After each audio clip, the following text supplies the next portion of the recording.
Вот наши участковые Кривого озера оказывает помощь людям.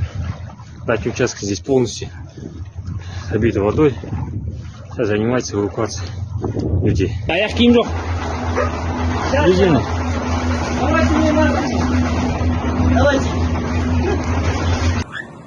Жігіттер итті көмектесіп жатыр. Қасқа олып жаны қиналып жатыр.